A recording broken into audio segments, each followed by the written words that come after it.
नमस्कार दोस्तों, विकास study circle के यूट्यूब चैनल पर आप सभी का स्वागत है।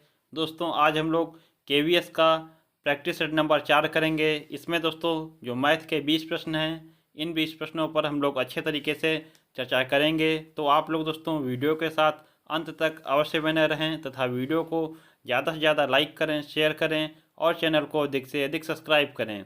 चलिए दोस्तों देखते हैं, आज का हमारा पहला प्रश्न है।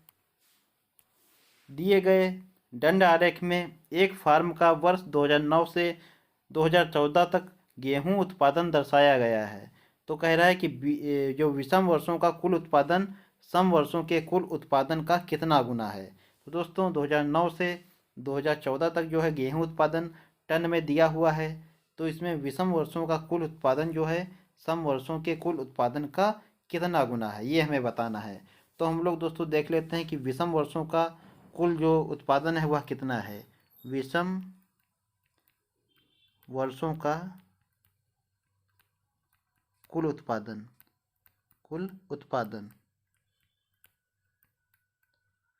दोस्तों विषम वर्ष कौन से हैं? 2009 है, 2011 है और 2013 है। तो इसमें 2009 में कितना उत्पादन हुआ है? 90 टन। उसके बाद 2011 में कितना उत्पादन हुआ है? 105 टन। और 2013 में कितना उत्पादन हुआ है? तो 75 टन। तो इनका दोस्तों योग कितना होगा? इनका योग होगा 0 और ये 7 और 9 7 16, 9 7 16 एक 70, यानी दोस्तों उत्पादन कुल हुआ 270 टन। 270 टन।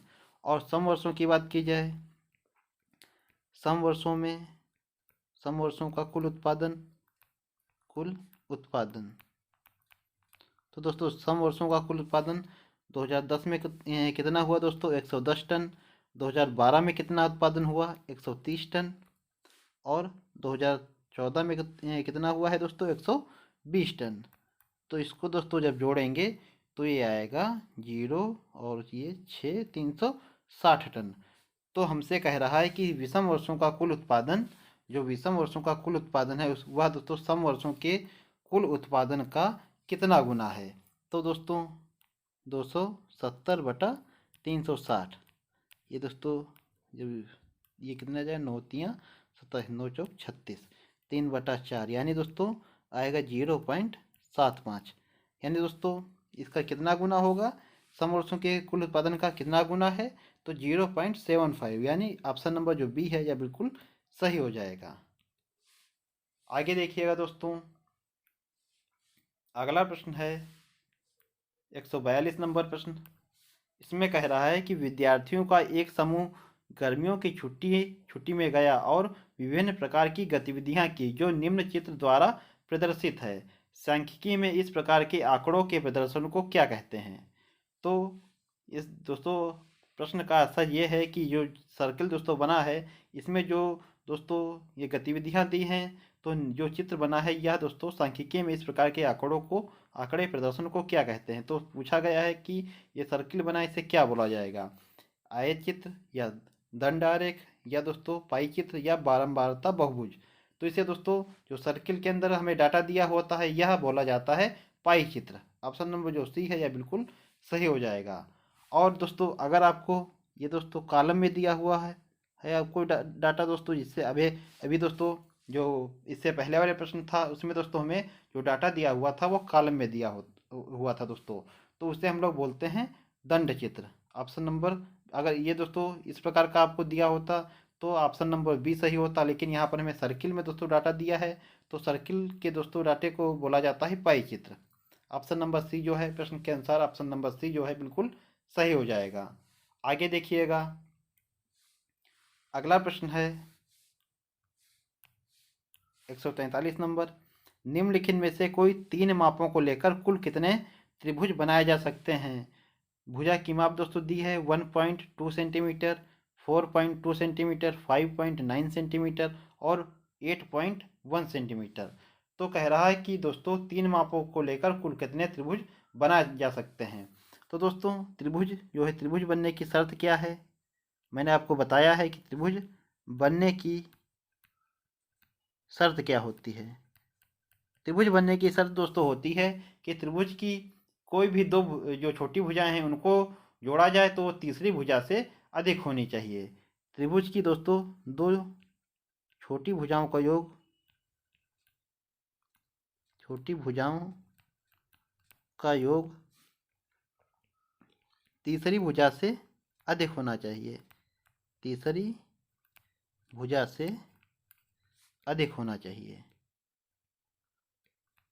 होना चाहिए तभी दोस्तों त्रिभुज बनना पॉसिबल है।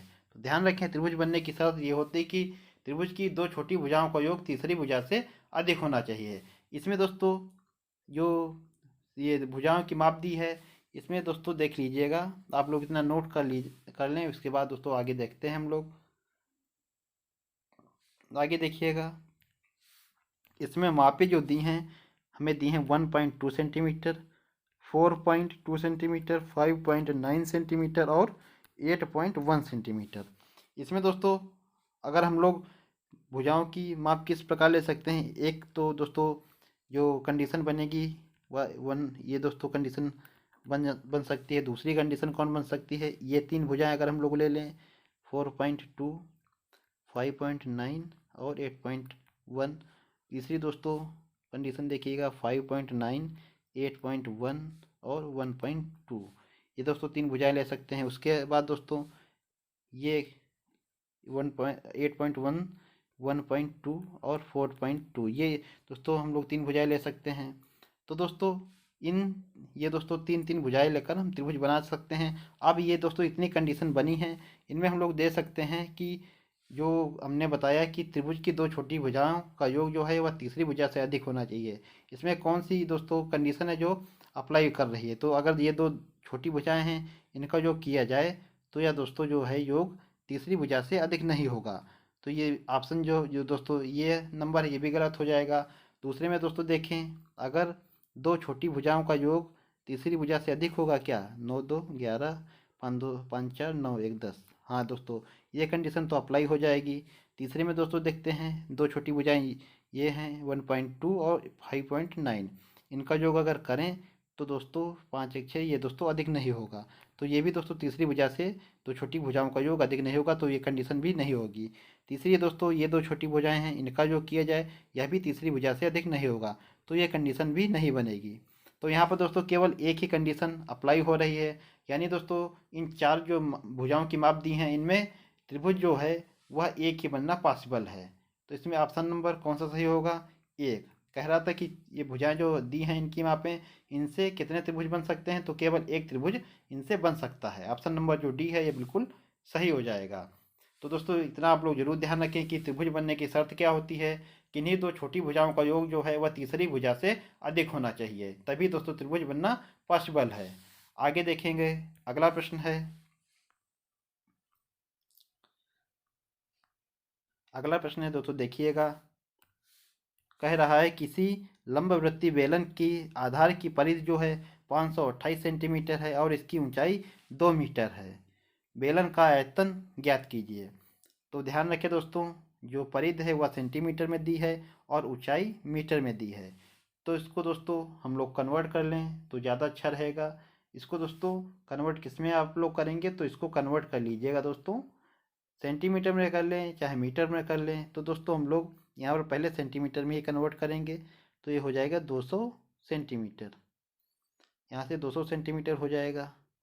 तो परिधि दी है बेलन की, परिधि बेलन की क्या होगी, परिधि 528 सेंटीमीटर दी है।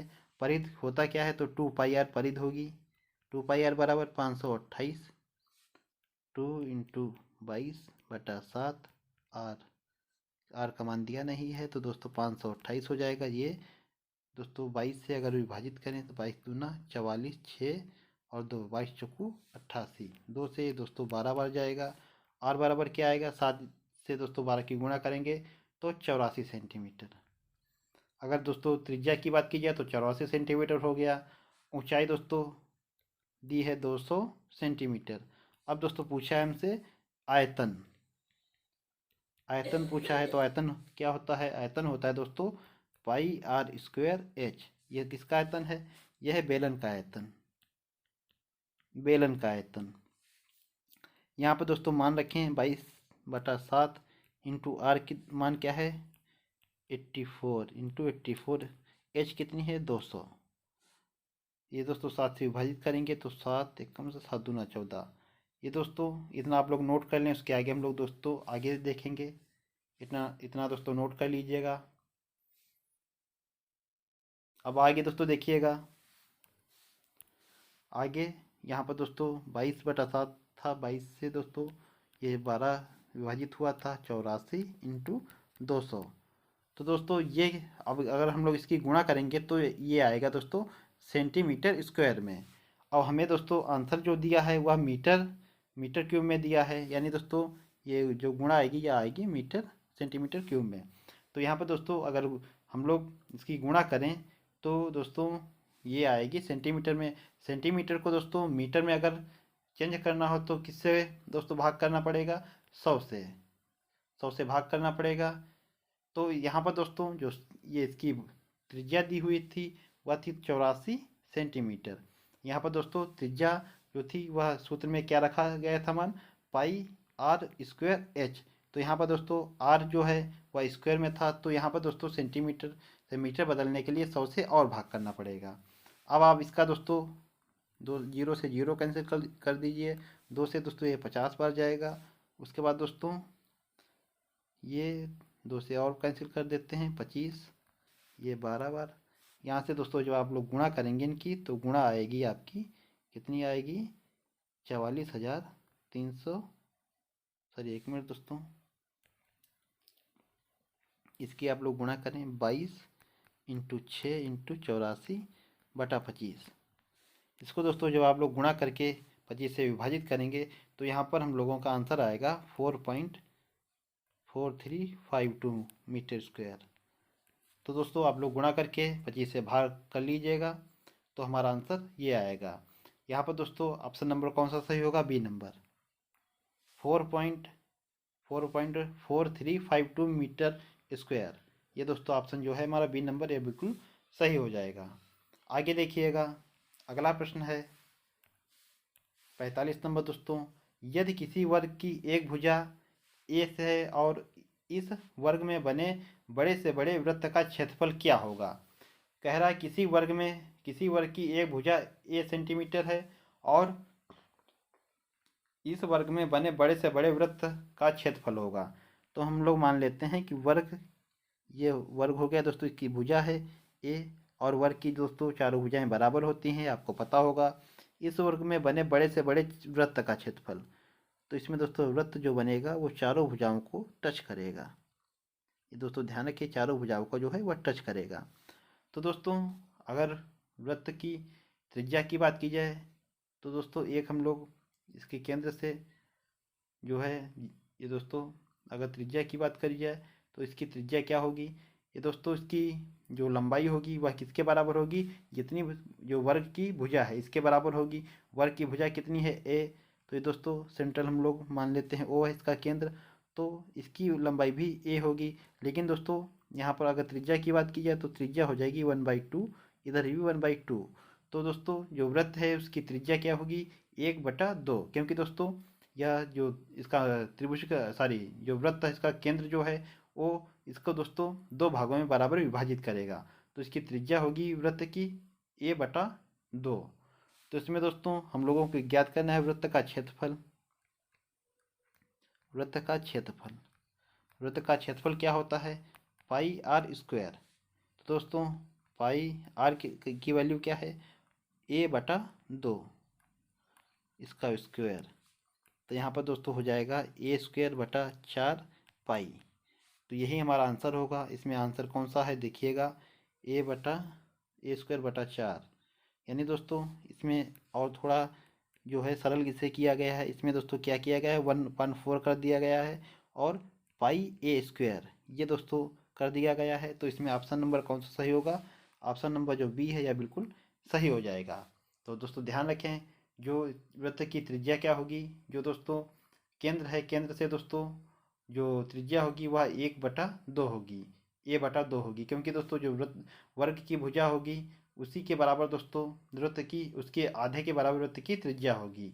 ध्यान रखिए दोस्तों, ऑप्शन नंबर बी इसमें बिल्कुल सही हो जाएगा। आगे देखें दोस्तों, अगला प्रश्न है, एक वर्गाकार मैदान 50 मीटर लंबाई का है। इसके अंदर चारों ओर 6 मीटर का मार्ग बना हुआ है। मार्ग पर 30 रुपये प्रति वर्ग मीटर की दर से लाल मिट्टी डलवाने का व्यय क्या होगा? तो वर्गाकार मैदान है दोस्तों, ये वर्गाकार मैदान हो गया दोस्तों। एक मिनट दोस्तों देखिएगा, ये हम लोग मान लेते हैं हमारा वर्गाकार मैदान है। इसमें इसकी लंबाई क्या है? वर्ग की चारों भुजाएं बराबर होती हैं तो इसकी लंबाई होगी 50-50 मीटर। चारों दोस्तों भुजाएं बराबर होंगी। इसके अंदर दोस्तों 6 मीटर का मार्ग बना है, तो हम लोग मान लेते हैं ये दोस्तों मार्ग है। मार्ग की दोस्तों जो लंबाई चौड़ाई क्या है? 6 मीटर। 6 मीटर है दोस्तों। अब कह रहा है कि मार्ग पर 30 रुपये प्रति वर्ग मीटर की दर से लाल मिट्टी डलाने का व्यय क्या होगा? तो जो है दोस्तों हमें पहले रास्ते का क्षेत्रफल निकालना होगा। जो ये रास्ता है इसका दोस्तों हमें क्षेत्रफल निकालना होगा। और रास्ते का क्षेत्रफल निकालने के लिए क्या करना पड़ेगा? तो दोस्तों जो वर्गाकार मैदान है इसका हम लोग क्षेत्रफल निकाल लें, और जो अंदर का ये खाली क्षेत्र बचा है इसका क्षेत्रफल अगर निकाल लें, तो जब दोस्तों वर्गाकार मैदान के क्षेत्रफल से खाली क्षेत्रफल जो है इसका इसको माइनस करेंगे तो हमें जो रास्ते का क्षेत्रफल प्राप्त हो जाएगा। तो दोस्तों रास्ते का क्षेत्रफल निकालने के लिए दोस्तों क्या करेंगे? जो वर्गाकार मैदान है इसका क्षेत्रफल निकालेंगे। वर्गाकार मैदान, वर्ग का दोस्तों क्षेत्रफल क्या होता है? वर्ग का क्षेत्रफल होता है भुजा स्क्वायर यानी 50 का स्क्वायर। और इसमें दोस्तों माइनस क्या कर दें? जो अंदर का ये एरिया बचा है, एक मिनट दोस्तों देखिएगा, जो आपका ये एरिया बचा है ये अंदर वाला, इस एरिया को अगर हम लोग माइनस कर दें ये बाहर वाले एरिया से दोस्तों, ये बाहर का जो एरिया था इससे अंदर वाला एरिया ये अगर माइनस कर दें तो हमें जो रास्ता दिया हुआ है इस रास्ते का क्षेत्रफल हमें प्राप्त हो जाएगा। जो ये रास्ता दिया है ये रास्ते का हमें क्षेत्रफल मिल जाएगा। तो दोस्तों वर्ग का जो मैदान था इसका क्षेत्रफल जो है भुजा स्क्वायर यानी 50 का स्क्वायर हो जाएगा। और अंदर जो खाली क्षेत्र है इसका क्षेत्रफल निकालने के लिए क्या करना पड़ेगा? तो दोस्तों जो ये भुजा दी है 50, लेकिन अंदर जो रास्ता है यह दोस्तों कितना चौड़ा है? 6 मीटर। 6 मीटर दोस्तों चौड़ा रास्ता है। तो इसमें से बाहर की भुजा जो है 50 मीटर है, अंदर की भुजा कितनी बचेगी? अंदर की भुजा बचेगी दोस्तों 50 से आप लोग 6 माइनस कर दें तो बचेगी 50 - 6 और +6, क्योंकि दोस्तों दोनों तरफ 6 6 मीटर जाएगी। एक तरफ दोस्तों ये दोस्तों ऊपर की ओर अगर ये 6 मीटर जाएगी ये, तो नीचे की तरफ भी दोस्तों यहाँ पर भी 6 मीटर जाएगी। तो कुल दोस्तों कितना अंतर आएगा? कुल आएगा 12 मीटर का अंतर। तो अंदर की जो भुजा होगी वर्ग की वह बचेगी दोस्तों 38 मीटर की। तो यहाँ पर दोस्तों 50 - 12 यानी 38 मीटर। जो अंदर दोस्तों ये वर्ग बचा है इसका दोस्तों जो भुजा होगी यह 38 मीटर की होगी। तो रास्ते का क्षेत्रफल निकालने के लिए जो बाहर बड़ा वर्ग है उसका क्षेत्रफल माइनस अंदर जो वर्ग है छोटा वाला उसका क्षेत्रफल। तो यहाँ पर दोस्तों इनका आप लोग जब अंतर निकालेंगे तो a² - b² वाला सूत्र रख दें तो इसका होगा a+b और a-b यानी 50 - 38। तो दोस्तों ये क्या होगा? ये होगा 88 × 50 से 38 जाएगा, 12 बचेगा। तो इसका दोस्तों जब गुणा करेंगे तो आप लोग दोस्तों देखिएगा क्या आएगा? 58 × 12 यानी 1056 मीटर स्क्वायर। जो रास्ते का क्षेत्रफल क्या आया? 1056 मीटर स्क्वायर। अब रास्ते पर दोस्तों जो मिट्टी डालने का खर्च क्या है? 30 रुपये प्रति वर्ग मीटर। तो कुल खर्चा कितना होगा? 1056 × 30 यानी 31,680 रुपये टोटल खर्च होगा। ऑप्शन नंबर कौन सा सही होगा? ऑप्शन नंबर सी जो है यह आपका बिल्कुल सही हो जाएगा। आगे देखिएगा दोस्तों, अगला प्रश्न है 147 नंबर। किसी समलंब का क्षेत्रफल 105 सेंटीमीटर स्क्वायर है और उसका शीर्ष लंब 7 सेंटीमीटर है। यदि समांतर भुजाओं में से एक भुजा दूसरे से 6 सेंटीमीटर अधिक लंबी है तो लंबी भुजा की लंबाई सेंटीमीटर में क्या है? समलंब जो है इसका क्षेत्रफल दिया है 105 सेंटीमीटर स्क्वायर और शीर्ष लंब की लंबाई दी है 7 सेंटीमीटर। तो दोस्तों हम लोग मान लेते हैं कि समलंब की एक जो भुजा है, समलंब की एक समांतर भुजा, एक समांतर भुजा क्या होगी? x centimetre. दोस्तों दूसरी समांतर भुजा क्या हो जाएगी? दूसरी समांतर भुजा ये क्या हो जाएगी? ये हो जाएगी दोस्तों x प्लस 6 सेंटीमीटर, क्योंकि दोस्तों कह रहा था कि समांतर भुजाओं में से एक भुजा दूसरे से 6 सेंटीमीटर अधिक लंबी है। तो एक भुजा की लंबाई हमने x मानी तो दूसरी भुजा की लंबाई हो जाएगी x प्लस 6 सेंटीमीटर। और जो समलंब होता है इसका क्षेत्रफल क्या होता है? समलंब का क्षेत्रफल होता है दोस्तों 1/2 समलंब जो समांतर भुजा हैं इनका योग, समांतर भुजाओं का योग, समांतर भुजाओं का योग प्लस दोस्तों प्लस नहीं होता है, यहाँ पर इंटू होता है, इंटू जो ये दोस्तों आपका शीर्ष लंब है, शीर्ष लंब की लंबाई, शीर्ष लंब की लंबाई, यह दोस्तों होता है जो आपका समलंब है इसका क्षेत्रफल। समलंब का क्षेत्रफल होता है 1/2 समांतर भुजाओं का योग इंटू शीर्ष लंब की लंबाई। इसमें दोस्तों अब हम लोग मान रखेंगे, आप लोग देखिएगा 1/2 और हमने दोस्तों इसकी लंबाई जो समांतर भुजाएं, समांतर भुजाओं का योग, तो एक भुजा हमने x मानी थी, दूसरी भुजा थी हमारी x प्लस 6, तो इनका दोस्तों योग क्या होगा? योग होगा x प्लस 6। और दोस्तों इंटू में क्या था? इंटू में था समलंब की ये दोस्तों जो आपका शीर्ष लंब है इसकी दूरी, तो शीर्ष लंब की लंबाई कितनी है? शीर्ष लंब की लंबाई है 7 सेंटीमीटर। तो यहाँ पर होगा दोस्तों 1/2 2x प्लस 6 इंटू 7। और दोस्तों ये क्षेत्रफल है तो क्षेत्रफल दिया है कितना है? 105 सेंटीमीटर, यानी दोस्तों 100 बराबर 105 सेंटीमीटर। तो 7 से गुणा करेंगे तो होगा दोस्तों 14x प्लस 6×7=42 और 2 से दोस्तों इधर गुणा कर देंगे तो हो जाएगा 2×5=10 2×1=2। इधर दोस्तों 14x 42 इधर जब माइनस करेंगे तो बचेगा दोस्तों 168। x बराबर क्या आएगा? 14×1=14 14×2=28। x की वैल्यू आ गई 12 सेंटीमीटर। हमसे कहा था कि लंबी भुजा की लंबाई सेंटीमीटर में ज्ञात करें, तो लंबी भुजा क्या थी? x plus 6। तो दोस्तों लंबी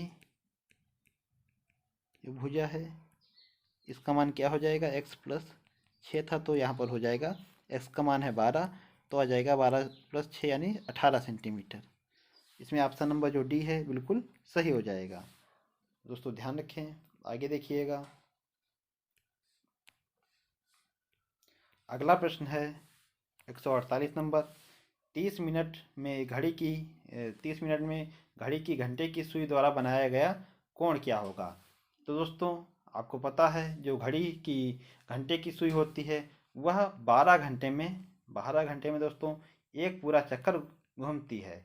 एक चक्कर दोस्तों घंटे वाली सुई कितने घंटे में दोस्तों पूरा चक्कर घूम जाती है? 12 घंटे में। यानी दोस्तों 12 घंटे में घंटे वाली सुई द्वारा जो दोस्तों कितने डिग्री का कोण पूरा किया जाएगा? तो 360 डिग्री का घंटे की सुई द्वारा। तो दोस्तों 12 घंटे में घंटे की सुई जो है वह 360 डिग्री का कोण बनाती है और हमसे पूछा है कि 30 मिनट में यानी आधे घंटे में घंटे की जो सुई है वह कितना कोण बनाएगी? तो आधे घंटे की बात की जाए, ये कितना कोण बनाएगी? 360 इंटू 1/2 ये बटा दोस्तों 12, तो 360 इंटू दोस्तों ये गुण में आ जाएगा तो हो जाएगा 1/24। 24 से दोस्तों विभाजित करें तो 24 एक बार जाएगा और यहाँ पर ये जाएगा 5 बार। यानी दोस्तों आधे घंटे में अगर घंटे की जो सुई है वह 15 डिग्री का कोण बनाएगी। ऑप्शन नंबर जो बी है बिल्कुल सही हो जाएगा। आगे देखिएगा दोस्तों, अगला प्रश्न है 3:40 पर घड़ी की घंटे की सुई तथा मिनट की सुई के बीच कोण क्या होगा।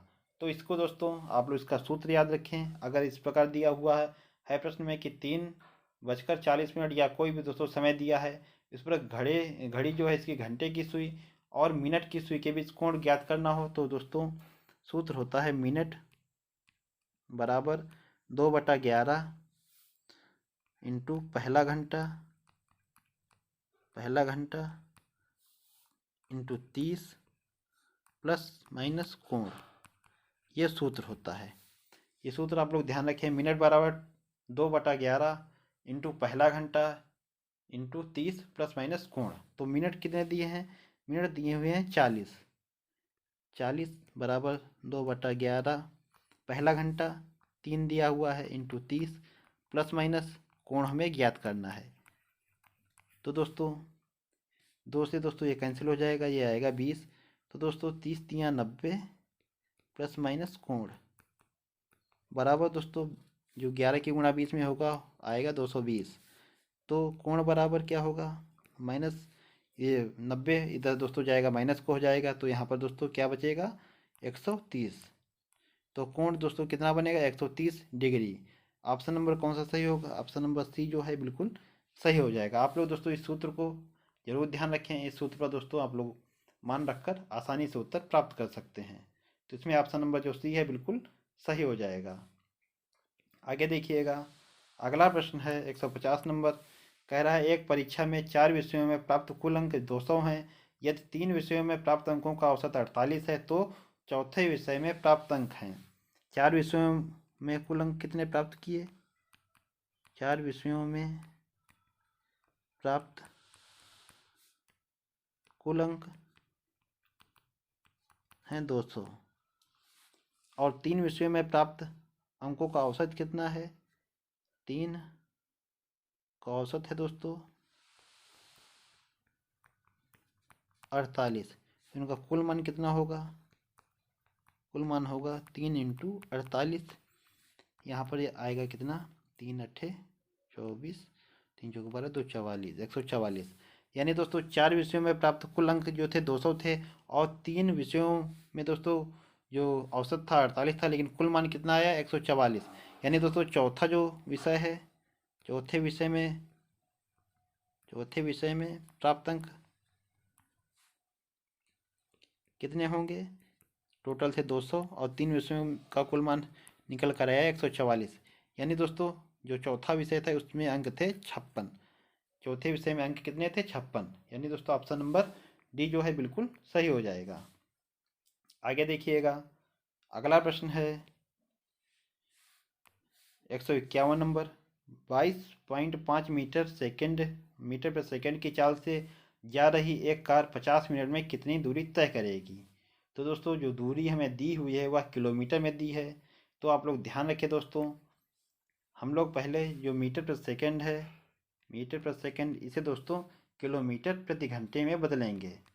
किलोमीटर प्रति घंटे में बदलने के लिए मैंने बताया था कि 18/5 से आपको गुणा करना पड़ेगा। तो इसमें दोस्तों 18/5 से गुणा करेंगे, ये हो गया आपका किलोमीटर प्रति घंटा। तो दोस्तों और हमसे पूछा है कि ये तो स्पीड की बात हो गई, ये स्पीड हो गई आपकी, और समय दिया हुआ है 50 मिनट। समय क्या है 50 मिनट। तो इसको दोस्तों घंटे में बदलेंगे तो 60 से भाग करेंगे तो ये भी दोस्तों घंटे में आ गया। अब हमें दूरी तय निकालनी है। दूरी बराबर क्या होता है चाल इंटू समय। तो चाल थी दोस्तों 22.5 इंटू 18/5 और समय है 50/60। 0 से 0 कैंसिल करेंगे, 5 से 5 कैंसिल कर देंगे, 6 से 3 बार जाएगा। तो यहाँ पर अब आ जाएगा दोस्तों हमारी दूरी 3 5 15, 1 3 दूना 6, 3 दूना 6 7 और 3 दूना 6, यानी 67.5 किलोमीटर। 67.5 किलोमीटर। कौन सा ऑप्शन सही होगा, ऑप्शन नंबर जो डी है 67.5 किलोमीटर। ऑप्शन नंबर डी जो है इसमें बिल्कुल सही हो जाएगा। आगे देखिएगा दोस्तों, आप लोग इतना ज़रूर ध्यान रखें कि अगर मीटर पर सेकंड दिया है उसे किलोमीटर प्रति घंटे में बदलने के लिए आपको 18/5 से गुणा करना पड़ेगा, और किलोमीटर प्रति घंटा दिया हुआ है, और उसे मीटर प्रति सेकंड में बदलने के लिए आपको 5/18 से गुणा करना पड़ेगा। आगे देखिएगा दोस्तों, अगला प्रश्न दिया है, एक आदमी किसी काम को 15 दिन में करता है। किसी जो आदमी है वह किसी काम को 15 दिन में करता है, उसी काम को उसका पुत्र 10 दिन में कर लेता है। ये दोनों साथ साथ काम करें तो कितने दिन में काम जो है वह पूरा होगा। तो दोस्तों जो आदमी है मैन, वह 15 दिन में करता है, 1 मिनट दोस्तों, 15 दिन में, और जो उसका बच्चा है बॉय, वह 10 दिन में करता है। दोनों की क्षमता कितनी होगी? कुल कार्य होगा 30, क्षमता होगी मैन की होगी 2 और बॉय की होगी 3। तो दोस्तों ध्यान रखें, मैन की क्षमता 2 हो जाएगी और जो बच्चा है उसकी क्षमता 3 होगी। कह रहा है कि दोनों साथ साथ उस काम को करें तो कितने दिन में पूरा कर लेंगे। तो दोस्तों कुल कार्य है 30, आदमी की क्षमता है 2, बच्चे की क्षमता है 3, दोनों कुल मिलाकर दोनों की क्षमता कितनी है? 5। तो कुल कार्य को करेंगे 6 दिन में, दोनों मिलकर कुल कार्य को 6 दिनों में समाप्त कर जाएंगे। यानी ऑप्शन नंबर बी जो है बिल्कुल सही हो जाएगा। आगे देखिएगा, अगला प्रश्न 153 नंबर, यदि किसी संख्या के 75% में 75 जोड़कर वही संख्या प्राप्त हो जाए तो वह संख्या होगी। माना संख्या x। तो x के 75% में दोस्तों 75 जोड़कर वही संख्या प्राप्त होगी, यानी 75 प्राप्त हो जाएगी। तो यहाँ से दोस्तों 25 तियाँ 75, 25 चौको 100, तो 3x प्लस 4 से गुणा करेंगे, 4 पंचे 20, 4 सत्ते 28, 2 30 बराबर 4x। तो x बराबर क्या आएगा? x बराबर आएगा 300। जो ये 4x से दोस्तों 3x माइनस करेंगे तो x आएगा, और x बराबर 300। यानी दोस्तों संख्या क्या आएगी? हमारी संख्या आएगी 300। ऑप्शन नंबर बी जो है बिल्कुल सही हो जाएगा। आगे देखिएगा, अगला प्रश्न है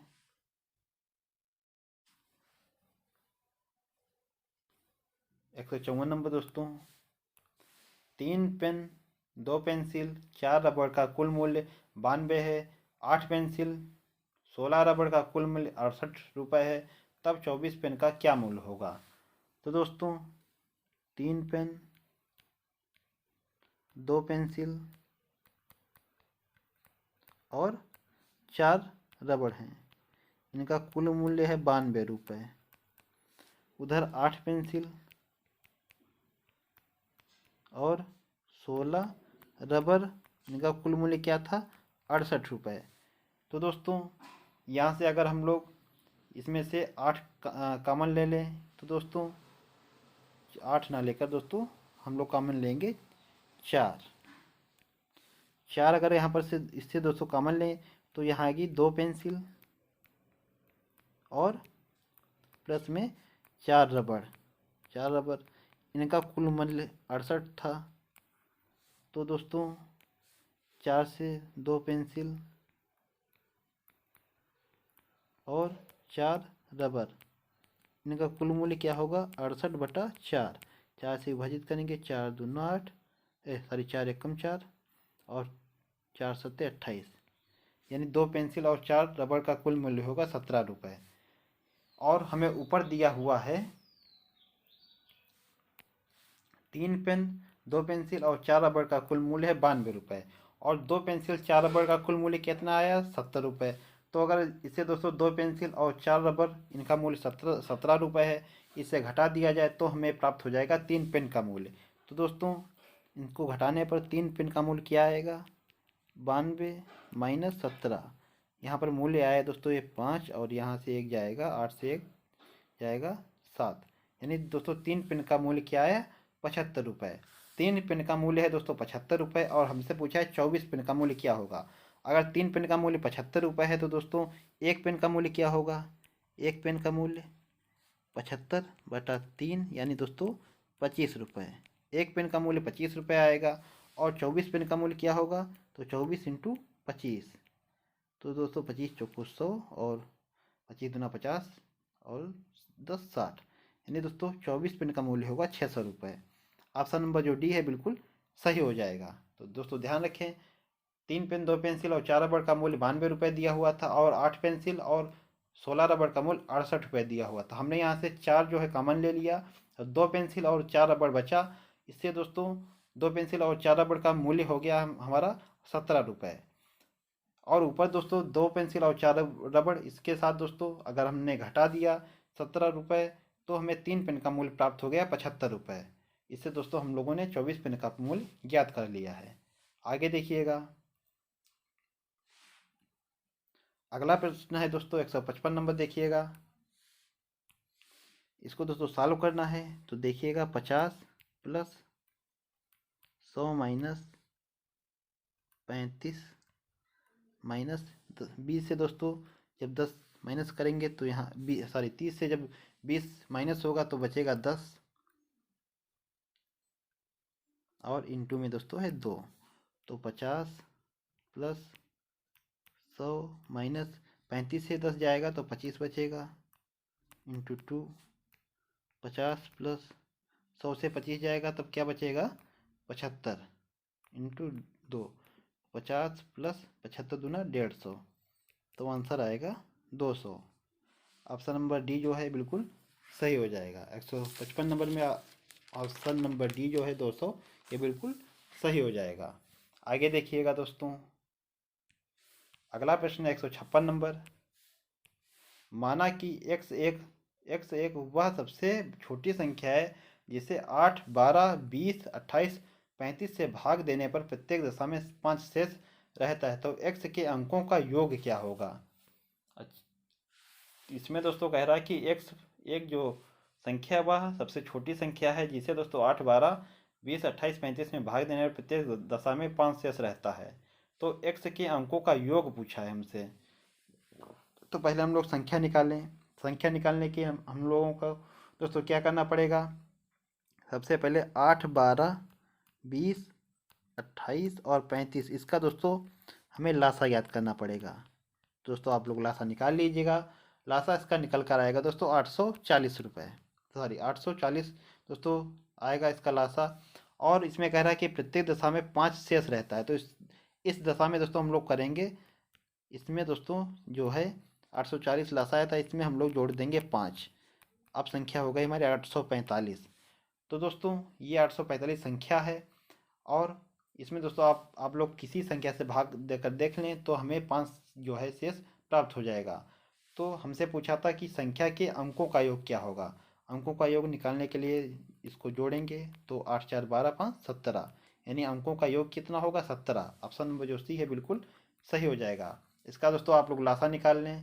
लासा निकालना आपको पता ही होगा, लासा निकाल लें। उसमें दोस्तों लासा जो निकल कर आएगा उसमें 5 जोड़ दें, वही हमारी संख्या हो जाएगी। और हमसे संख्या है उसके अंकों का योग पूछा था, तो अंकों का योग होगा दोस्तों 17। आगे देखिएगा, अगला प्रश्न है 157 नंबर। दो सतत विषम संख्याओं का गुणनफल 6723 है, तो छोटी संख्या का वर्गमूल है।